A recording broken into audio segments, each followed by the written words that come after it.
कौन सा जो मर्द है वो शादी के लिए बेहतरीन है, यानी कि आपको मर्द में ऐसी क्या क्वालिटीज़ चाहिए कि जो एज अ वुमेन आपको गारंटी दे सकें कि ये आपका अच्छा लाइफ पार्टनर साबित हो सकता है। तो ये हमारा जो प्रोग्राम है ये आखिर तक देखिएगा। छोटी सी वीडियो है लेकिन आपके बड़े काम आ सकती है। सबसे पहले तो आप ये देखिए कि उनका रवैया, जिनके साथ आपकी शादी होने वाली है, आप उसका रवैया ऑब्जर्व करें कि वो कैसे बिहेव करता है। क्या वो वही करता है जो वो कहता है, या उसके अल्फाज कुछ और होते हैं और उसका एक्शन कुछ और होता है। वो एक मशहूर कहावत है ना, action speaks louder than words. तो आप देखिए कि बातों के बजाय जो अमली तौर पर अमल पे यकीन रखता है वो आपके लिए एक बेहतरीन साथी साबित हो सकता है। लेकिन सिर्फ ये एक ही खूबी नहीं है, मैं आपको भी दूसरी खूबियाँ भी बता रही हूँ। दूसरी बड़ी खूबी देखिए कि वो दूसरों से कैसा सलूक करता है। शॉपकीपर्स हो गए, ड्राइवर्स हो गए, जो निचला तबका है उस बंदे के स्टेटस से उनको वो कैसा ट्रीट करता है। अगर तो वो उनको ह्यूमनली ट्रीट करता है तो समझ लीजिए कि ये बंदा आपके लिए बेहतरीन है। तीसरी बात, आप उसके फैमिली डायनामिक्स देखिए कि उसका रिलेशनशिप क्या है, उसके वालिदैन के साथ, अपने सिबलिंग्स के साथ उसका क्या रिलेशनशिप है। अगर वो अपने वालिदैन के साथ अच्छा सलूक करता है, अपनी बहनों की इज्जत करता है, तो ये एक बेहतरीन मर्द है। लेकिन यहाँ पे एक बड़ी ही थिन लाइन है जो अक्सर मर्द क्रॉस कर जाते हैं।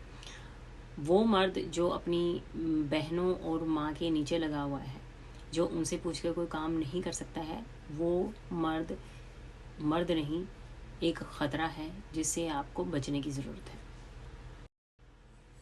एक और बड़ी बात कि देखिए कि जो आपका होने वाला लाइफ पार्टनर है वो डिफ़िकल्ट सिचुएशंस को कैसे हैंडल करता है। जैसे कि पैसे के मसाइल होंगे, जैसे कि ट्रैफिक में उसका क्या बिहेवियर है। अगर वो शाउट कर रहा है, अगर वो इजीली अपना टेम्पर लूज़ कर देता है, तो ये आपके लिए एक रेड फ्लैग है। आप उस मर्द से भागिए, क्योंकि ये कंटिन्यूस चलेगी उसकी आदत मैरिज में भी, और आपकी ये ज़िंदगी तबाह कर देगा।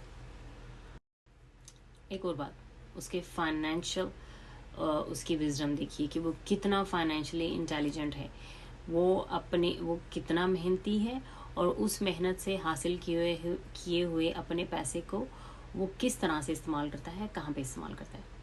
अगर तो वो अपने पैसे को वाइजली यूज़ कर रहा है तो वो एक होम मेकर है, वो होम ब्रेकर नहीं है।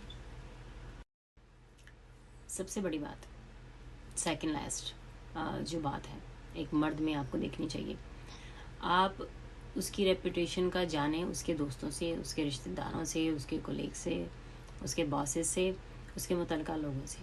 अगर आपको अच्छी रिपोर्ट मिलती है कि ये बंदा अच्छे अखलाक का है, इसका टेम्पर अच्छा है, ये ईमानदार बनता है, ये खुश अखलाक है, और तो वो मर्द आपके लिए मौजू है। और सबसे अहम बात कि आपकी जो गट फीलिंग्स है उसको कोई भी बीट नहीं कर सकता। अगर आपकी गट फीलिंग आपको कह रही है कि जिस मर्द के साथ मेरी शादी होने वाली है मैं उसके साथ खुश नहीं रहूँगी, या ये वो नहीं है जो प्रिटेंड करता है, तो आप उससे भागे।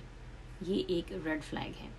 हर मर्द उस औरत के को एक मलका की तरह रखता है जिसके साथ वो भी सोया नहीं होता है। ये मेरी बात याद रखिएगा कि सोने के बाद मर्द का असल चेहरा हमेशा औरत के सामने आता है, क्योंकि मर्द को लगता है कि वो जो अचीव करना चाहता था वो कर चुका है। लेकिन औरत की अचीवमेंट का सफ़र उस मर्द के साथ सोने के बाद शुरू होता है। आप वाइफ की सूरत में उसके साथ हैं, आप गर्लफ्रेंड की सूरत में उसके साथ, चाहे आप किसी भी रिलेशन में उसके साथ हैं, आपको एक मर्द की असलियत का उस वक्त तक नहीं पता चलेगा जब तक कि वो आपको डिस्कवर नहीं कर लेता। तो ये सारे रेड फ्लैग्स हैं, मैंने आपको ग्रीन फ्लैग्स भी बता दिए। अब आप ही मुनसिर है कि आप रेड फ्लैग्स की वैगन भर के उसके इर्द गिर्द घूमती रहती हैं, या ग्रीन फ्लैग्स उठा के उसको लीड करती हैं एक सक्सेसफुल शादी में। ख्याल रखिएगा अपना।